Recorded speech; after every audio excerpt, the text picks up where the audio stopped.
अस्सलाम वालेकुम, welcome from पटाया थाईलैंड। अभी मैं हूँ जी रात के टाइम जोगिटन मार्केट देखने के लिए, जो कि सिटी सेंटर पटाया से तकरीबन 5 किलोमीटर के फासले के ऊपर है।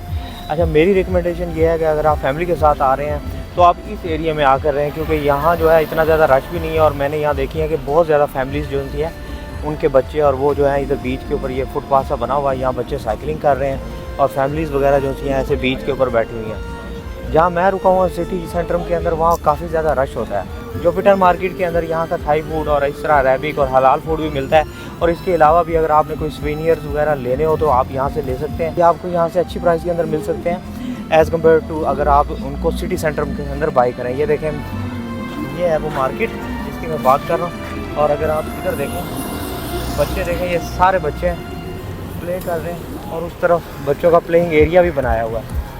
फैमिलीज़ वगैरह यहाँ देखो बीच के ऊपर बैठी हुई हैं। अभी शायद आप लोगों को बीच जो है वो शायद नज़र ना आ रहा हो।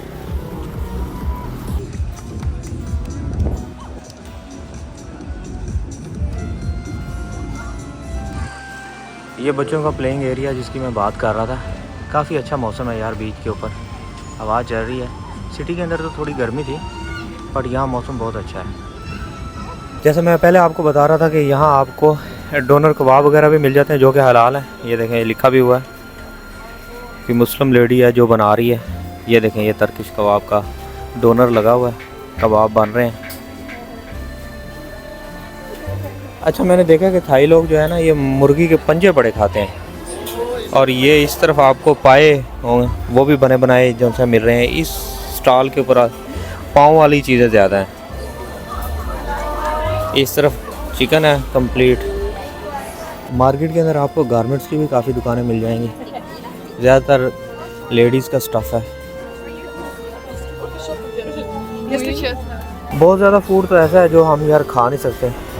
ये शायद रिब्स हैं, लेकिन ये सूअर की रिब्स हैं। एक दो शॉप है हलाल फूड की, या इसके अलावा आप वेजिटेरियन खा सकते हैं।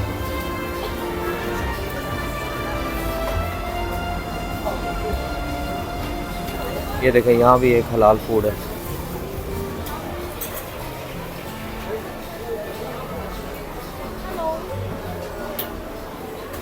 और यहाँ सुशी भी मिल रही है।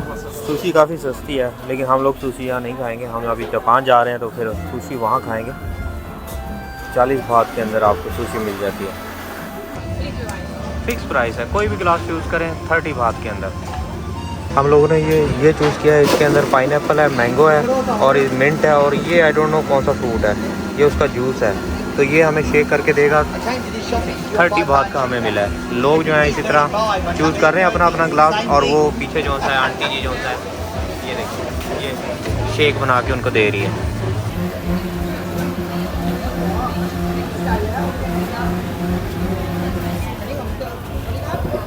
Just avocado and coconut. No sugar. Same. ये हमें 70 बात वापस देगा। अच्छा, 10 बात का सिक्का है। Thank you. थाई मैंगो भी है यार, देखो हमारे सिंदड़ी मैंगो की तरह लग रहे हैं। और इनका जो हिसाब किताब है वो 60 और 80 थाई बात पर किलो है। खूबसूरत तो बहुत लग रहे हैं, अब इनका टेस्ट का नहीं पता कैसे है। इस तरह भी फ्रूट की दुकान है। मार्केट को हम लोगों ने 10-15 मिनट के अंदर विजिट कर लिया। कोई इतनी खास चीज़ें नहीं थी, कोई खाने पीने की थी। और इसके अलावा थोड़े गारमेंट्स की शॉप्स वगैरह हैं। मैं तो रिकमेंड नहीं करूँगा आप स्पेशल इस मार्केट को देखने के लिए सेंटर से यहाँ आएँ, क्योंकि थाईलैंड के अंदर कोई भी नाइट मार्केट के अंदर चले जाएँ आपको ऐसी चीज़ें मिल जाती है। लेकिन यहाँ ये है कि माहौल बड़ा चिल है, खामोशी है, ज़्यादा लोग रश नहीं है। तो ये आप कह सकते हैं इसका एक प्लस पॉइंट है। अगर आप यहाँ रह रहे हैं फिर तो ऑफकोर्स आप आएँगे।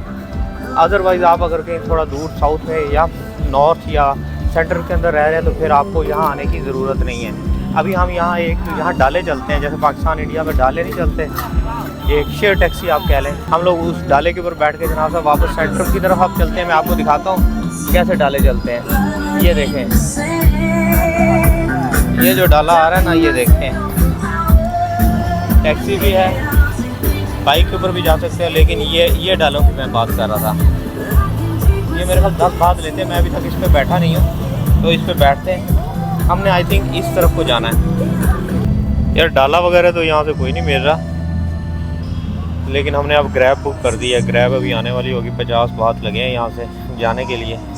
आते हुए मेरे 60 लगे थे। मैंने जस्ट एक रोड क्रॉस किया, इस साइड पे आया हूँ, तो यहाँ से 50 बात लगे हैं। अभी देखना आने वाला होगा यहीं से, शायद यही मोटरसाइकिल है। मेरा ख्याल है ये है जी हमारा rider. Hello, yes Atif, yes let's go. Grab का बड़ा फ़ायदा है यार थाईलैंड के अंदर, और आई थिंक मलेशिया के अंदर भी ये चलेगी। जापान के अंदर शायद ये ग्रैब नहीं है, वहाँ शायद ऊबर भी नहीं है, तो हम लोग इसी को यूज़ करेंगे मलेशिया में। और अभी थाईलैंड के अंदर तो कर ही रहे हैं। थाईलैंड के अंदर आपको इस तरह के छोटे छोटे बुद्धा के टेम्पल से नज़र आएंगे, जहाँ लोग जो है खाने पीने की चीज़ें जो है रख देते हैं। जैसे ये ड्रिंक है ना, अभी तो यहाँ 3-4 ड्रिंक पड़े हुए हैं। मैंने एक इसी तरह का छोटा सा मंदिर देखा था, वहाँ तो हज़ारों की तादाद के अंदर लोगों ने इस तरह जो है ड्रिंक के साथ भरा हुआ था। और ये पीछे शायद भगवान की, जो उनके भगवान हैं, उनकी मूर्तियाँ। और ये वॉकिंग स्ट्रीट